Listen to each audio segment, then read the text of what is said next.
Hi everybody, this is Mr. Massaroni making this video on behalf of myself, Mr. Hilko, and Ms. Ebers. We are going to be going forward with our unit in geometry, and we're going to be talking about parallel and perpendicular lines. I want to talk about that with you today and even go over some examples here on the PowerPoints. I'm sure you guys have these with you. First of all, we're going to talk about what they are. Okay, parallel lines are coplanar lines. They're in the same plane that go on and on but never intersect. Okay, they are two lines that never intersect. If you take a look at the calculator here, this line, and this line here, they go on and on but they never intersect. Okay, now when we talk about parallel lines, we also need to talk about skew lines. Skew lines are similar to parallel lines in that they never intersect, but they are not on the same plane. And what that means is, again, on the calculator, this line here, okay, going back and forth, and if this were a corner, this line here coming up and down, they're not on the same plane, but they will never intersect. So that's what we talk about when we talk about skew lines. Okay, now perpendicular lines, I'm sure you guys are aware, are two lines that connect to form right angles. Okay, they intersect and they form right angles. A lot of you think of it as forming a T or a perfect X on its side. Okay, that's what they are. When we talk about these lines, okay, we're going to talk about two lines are parallel if they have the same slope. Okay, if two lines have the same slope, they are parallel. I know it's a little tough to see on this video, but you have these at home. Let's see if I can bring that in a little. No. There we go, a little bit. All right. All right, if you look at number one here, you know, both equations are in y equals mx plus b form. You see the slope there, both are 3. Okay, number two, okay, you've got a slope of 3/2. Now we know 3/2 can be reduced, I'm sorry, 3/6, check that, can be reduced to 1/2. And then at the bottom, our slope is 1/2, so they are the same. Now for number 3, we've got to do a little work to get them in y equals mx plus b form. That's going to be the key to a lot of what we're doing here, y equals mx plus b. Okay, so we take the first equation, 4x minus 5y equals 8. And we have the other equation, 4x minus 5y equals negative 1. Okay, so you have to excuse this thing on the left-hand side. That's actually the vase that's holding my phone up. Doing the best I can to get everything in here. Okay, so the first thing you do is you subtract 4x from both sides. Okay, negative 5y equals negative 4x plus 8. And then you divide everything by negative 5. And it comes out to be y equals negative divided by a negative is a positive 4/5 x. Positive divided by a negative is a negative 8/5. So your slope is 4/5. Okay? Now if we do the same thing over here, subtract 4x, always looking to solve for y. Negative 5y equals negative 4x minus 1. Okay, let's see if I can. There we go. Divide everything by negative 5. Okay, and we get y equals negative divided by a negative 4/5 x, negative divided by a negative, plus 1/5, and your slope is also 4/5.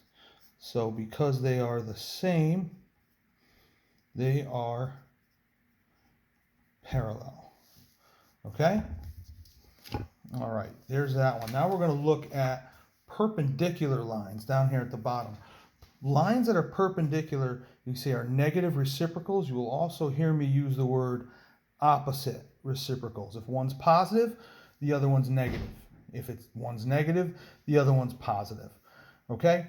So when you look at these, you have a slope of 3, and then the next one is a slope of negative 1/3. Okay?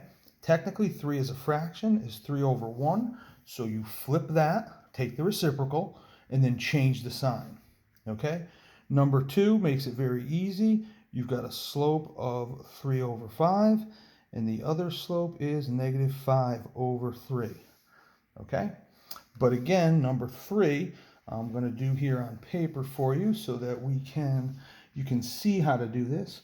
It is 4x minus 5y equals 8. And the other equation, 5x plus 4y equals negative 1. Those are the two equations that are on the sheet. And again, we're looking to put them in y equals mx plus b form. So we subtract 4x, negative 5y equals negative 4x plus 8, divide every term, don't forget every term, by negative 5. Y equals 4/5, negative divided by a negative is a positive, x minus 8 over 5. Now we do the other one, subtract 5x from both sides. So we have 4y equals negative 5x minus 1. Divide everything by 4. Y equals negative 5 over 4 minus 1/4. Now our slope on the first equation, 4 over 5. On the second equation, negative 5 over 4. They are opposite reciprocals, and that makes them perpendicular. Okay? That's what that looks like.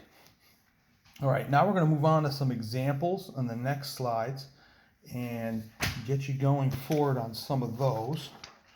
Okay? So what is the equation of a line parallel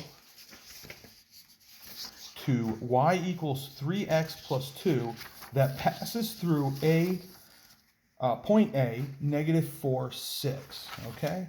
So let's get that here. We want y equals 3x plus 2, and our point, negative 4, 6. And we want a line that is parallel. Parallel means the same slope, so we want a line with a slope of 3. That right there, okay? Now the easiest way to do this is y equals mx plus b. Slope, intercept form, okay?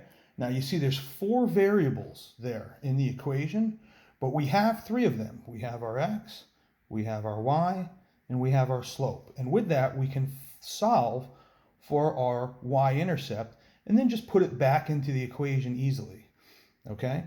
Y is 6, my slope is 3, my x is negative 4 plus b. Negative 4 times 3 is negative 12, and then you add 12 to both sides. Oops, 12, give away the answer there. B is 18, okay? We come back, y equals, our slope is 3, mx plus b plus 18. And that's where we get our answer. Okay? Now the next one on that page, slide 4, talks about the equation of a line perpendicular. Now we want perpendicular, and the equation is y equals 3x plus 2 and passes through the point 6, 2. Okay? The slope of our line is 3 here. That's the 3. So the way I denote it is our perpendicular slope is negative 1/3. All right? And again, we're going to use y equals mx plus b. Okay? We've got our x, our y, and our slope. So 2 equals 3 times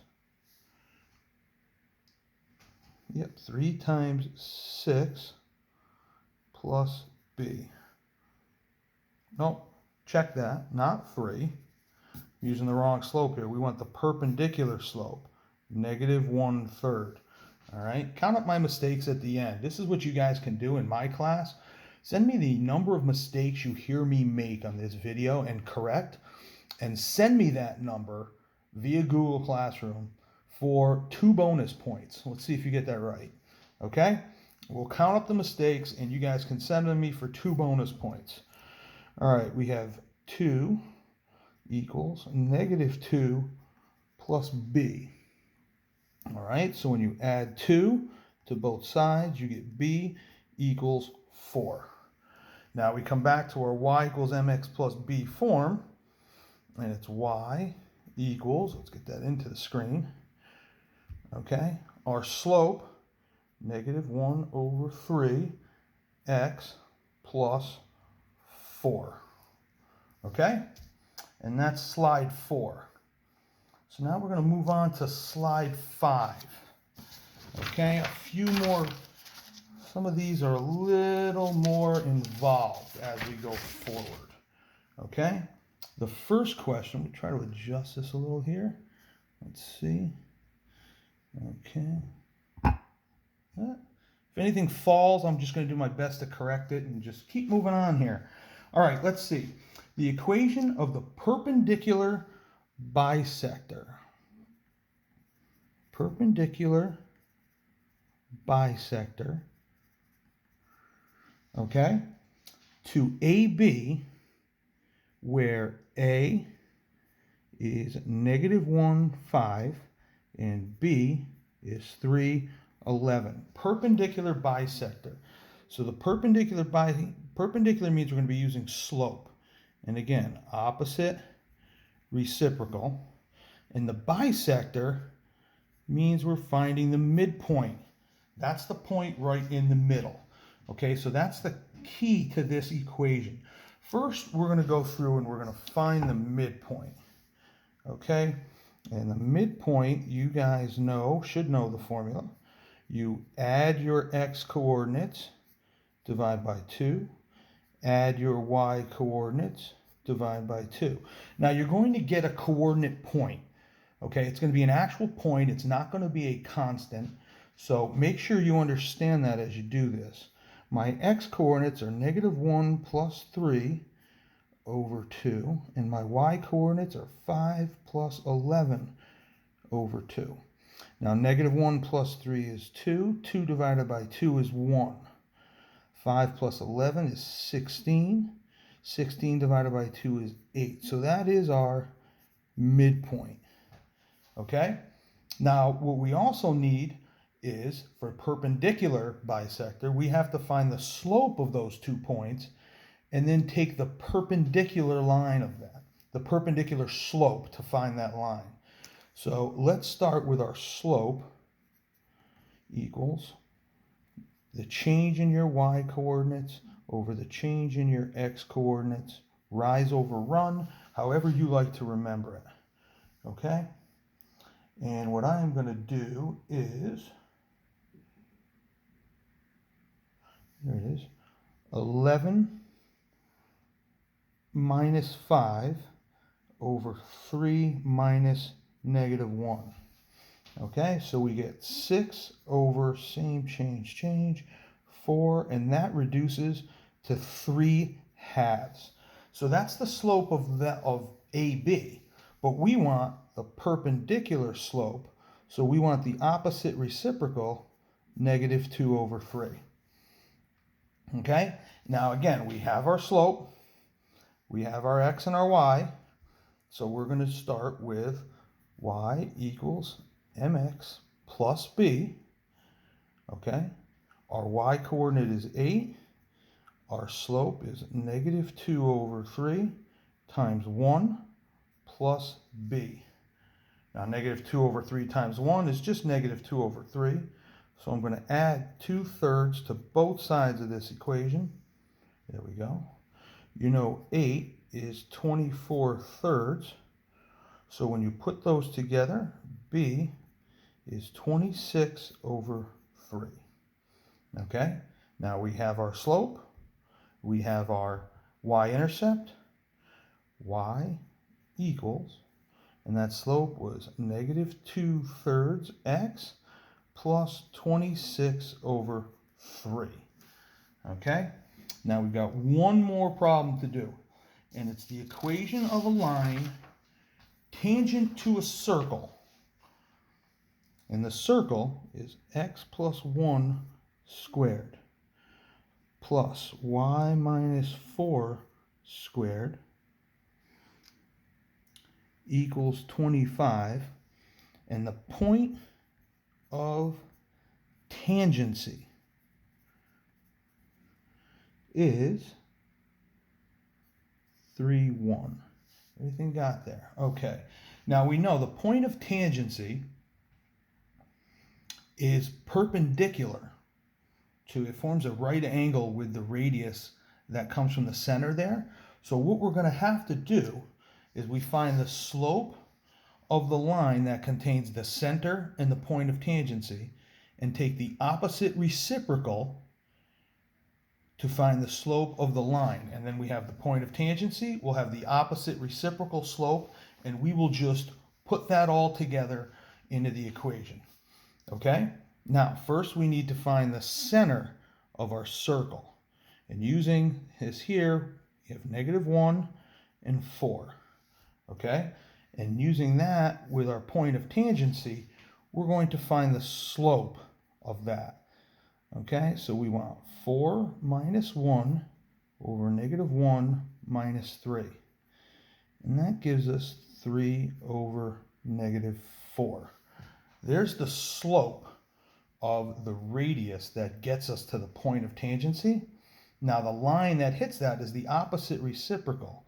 So the perpendicular slope is 4 over 3.